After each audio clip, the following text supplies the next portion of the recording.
Are you too busy? Are there so many things in your life, especially in your business? Maybe you're helping so many customers, or you're working with so many clients, or you've got so many meetings that you can never get to the important things that really can move your business and your life forward. Well, may I suggest that there is a fairly simple way to start to solve this problem. So no matter how much time you're spending serving clients, you still need time to prepare to better serve them. Whether that time is spent in creating your next product, or on list building, or on marketing. I hear this all the time, especially from consultants. They are so busy consulting that they can't spend any time marketing. And then that project's done, they lose that client, and they've got no income coming in because they haven't been doing any marketing. Don't let yourself fall into this trap. What about skill building so that you become better at what you do? What about research so that you can better serve the needs of your clients and customers, and so that you are better prepared and being on the cutting edge? So the key to do this is what is called project scheduling. Basically, what we're doing here is that we're moving things from your to-do list onto your calendar. Now, I know some of you are going, I'm out of here. I've heard this before. Well, I'm going to show you something I haven't told you before, and most other people never will tell you. And that's the problem when you're really busy, is that your time tends to get really cut up. So here's what it starts to look like. Your day starts to look like this. So you got this meeting, and then you got half an hour, 45 minutes, and then you got the next meeting, and you got another half an hour, then you got the next meeting, and then you got another. And those half-hour breaks in between there kill you, because you can't really feel like you're getting a lot done. You can't do a major project in those half hours. And so what we tend to do is that's when we turn to Facebook or Twitter or whatever.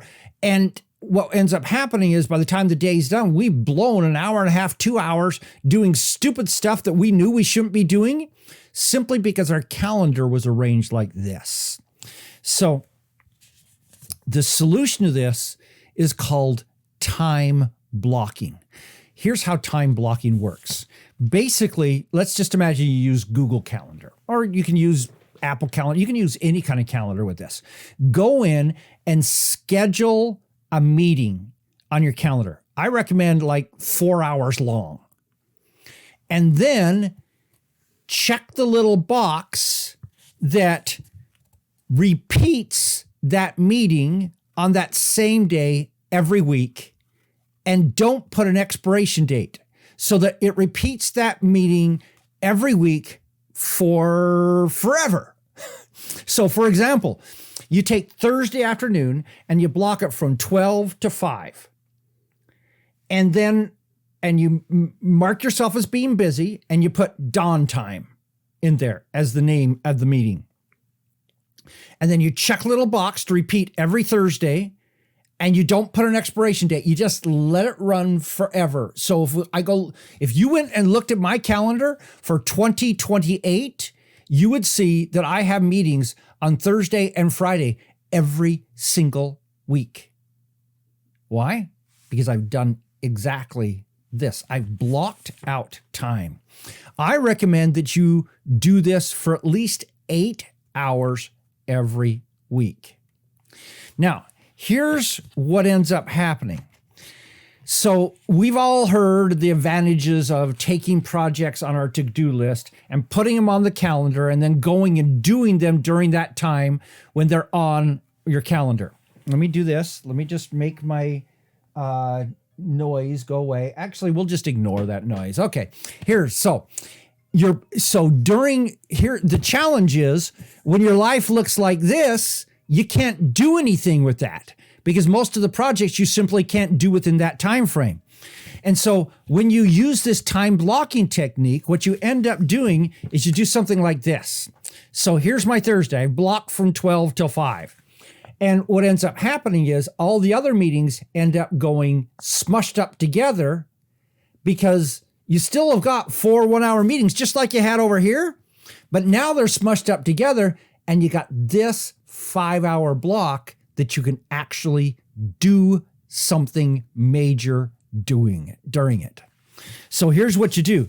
During your planning time for the week, what you do is you go to your to-do list, you determine the most important projects, and you take those key projects and you put another meeting during this blocked out time. So you'll take this first hour and you'll block that out for outlining your course.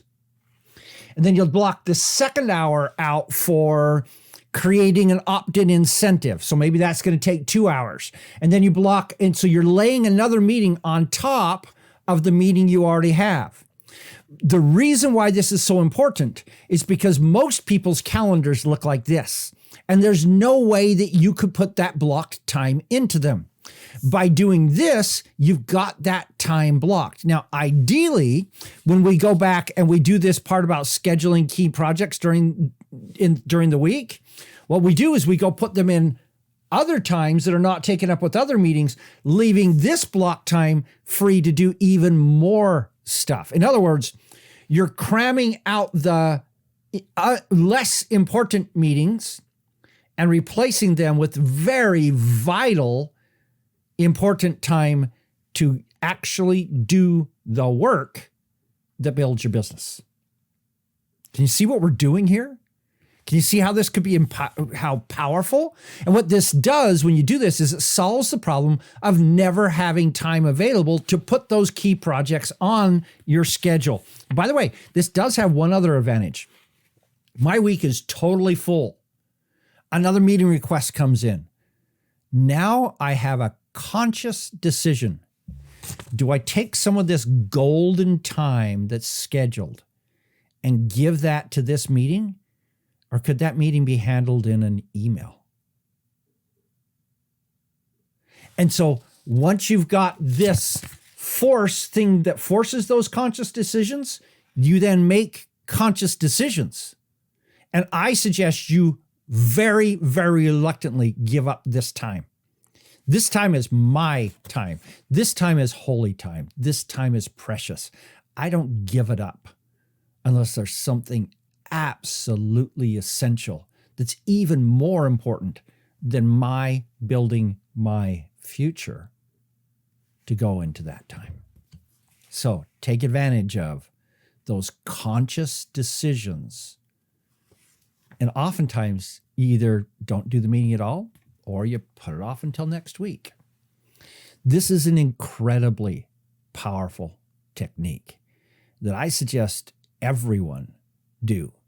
May I suggest that if you were to just go out right now and schedule a meeting every Thursday from noon until 5 p.m., set it on repeat every Thursday forever, that 3 weeks from now, when that time opens up and you don't have a bunch of meetings on that, you will thank me that you already have that time blocked on your calendar, because all of a sudden, now you're able to do this and amazing things happen in your business. Have you tried this technique? Has it worked for you? Let me know in the comments. Let me know if you think this is a good idea that'll work for you or not. This is Don Crowther saying, just go do this stuff.